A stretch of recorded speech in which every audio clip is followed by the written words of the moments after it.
आइए आज हम सूरत आल इमरान की आयात 101 से 125 का एक गहराई से जायजा लेते हैं। मौलाना मौदूदी की तफसीर की रोशनी में हम कोशिश करेंगे कि इन आयात की लिसानी बारीकियों और इनमें छुपे हुए मौजूआत को समझ सकें।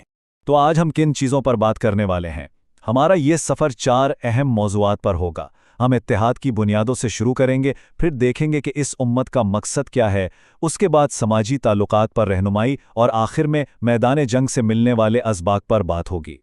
तो बात शुरू होती है उन बुनियादों से जिन पर एक मोमिन और एक माशरे की इमारत खड़ी होती है, यानी अल्लाह को मजबूती से थामना, तकवा को जिंदगी का हिस्सा बनाना और सबसे अहम आपस में इत्तेहाद कायम रखना।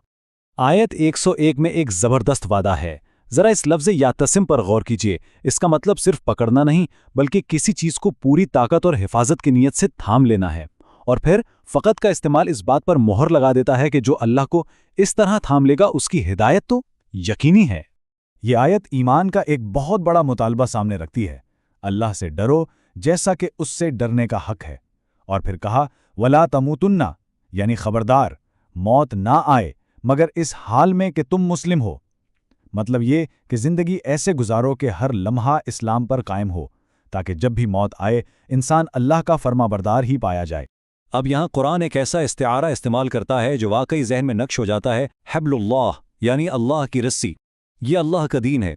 ये वो रस्सी है जो ना सिर्फ बंदे को अल्लाह से जोड़ती है, बल्कि तमाम अहले ईमान को आपस में भी जोड़ देती है। बिल्कुल वैसे ही जैसे उसने मदीना के 2 दुश्मन कबाइल औस और खजरज को भाई भाई बना दिया था। तो इसका मतलब क्या हुआ?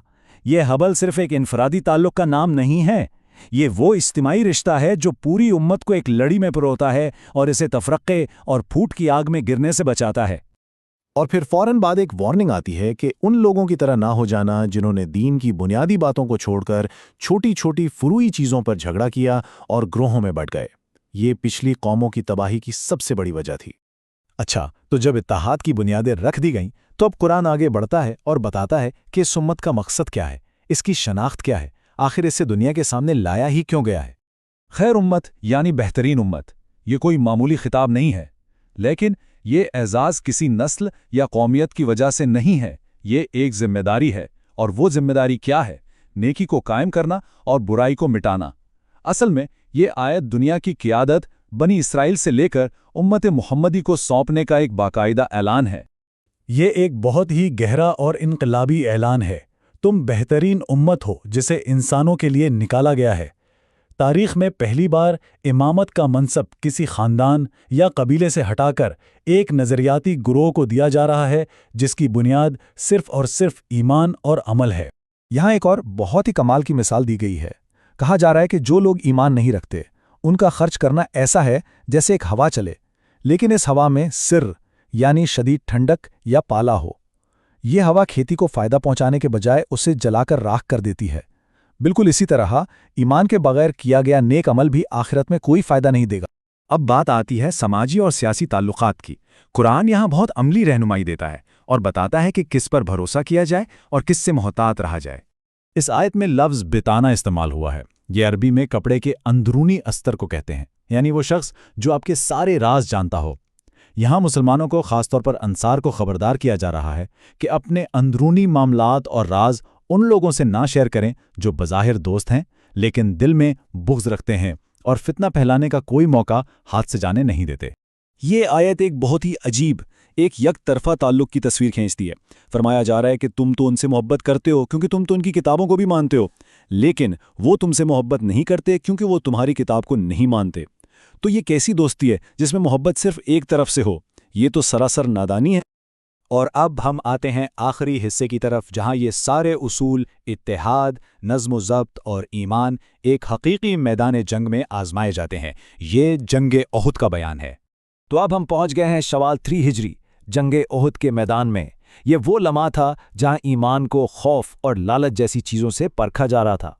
मंजर कशी यूं की जा रही है कि अल्लाह के रसूल सल्लल्लाहु अलैहि वसल्लम सुबह सवेरे निकलते हैं और 1000 के लश्कर को 3000 के मुकाबले में तरतीब दे रहे हैं। आपने ख़ास तौर पर 50 तीरंदाजों को एक पहाड़ी दर्रे पर तैनात किया और उन्हें सख्ती से हुक्म दिया कि कुछ भी हो जाए अपनी जगह नहीं छोड़नी। और फिर ऐन मौके पर एक बहुत बड़ी गद्दारी होती है। अब्दुल्ला बिन उबई, जो मुनाफिकीन का सरदार था, अपने 300 साथियों को लेकर अलग हो जाता है। 1000 کا لشکر لڑائی سے پہلے ہی 700 رہ گیا۔ اس غداری کا اثر یہ ہوا کہ مسلمانوں کے 2 قبیلے بنو سلمہ اور بنو حارثہ بھی ہمت ہارنے لگے اور سوچنے لگے کہ وہ بھی واپس چلے جائیں، لیکن اللہ نے ان کے دلوں کو تھام لیا اور وہ نبی اکرم کے ساتھ ڈٹے رہے۔ تو جب حوصلے پست ہو رہے تھے، اللہ کی طرف سے مدد کا وعدہ آیا، 3000 بلکہ 5000 فرشتوں کی مدد کا وعدہ۔ لیکن یہ وعدہ غیر مشروط نہیں تھا، اس کے ساتھ 2 بہت اہم شرطیں جڑی ہوئی تھیں۔ تو وہ 2 شرطیں کیا تھیں؟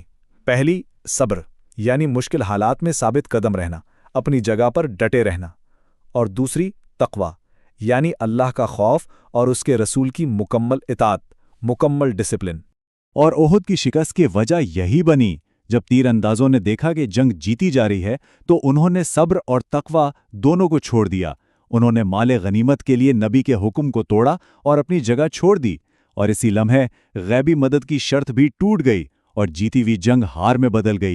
تو یہ واقعہ ہمیں آج کیا سکھاتا ہے؟ یہ بتاتا ہے کہ اللہ کی مدد کے اصول آج بھی وہی ہیں۔ وہ اصول ہیں صبر اور تقوی۔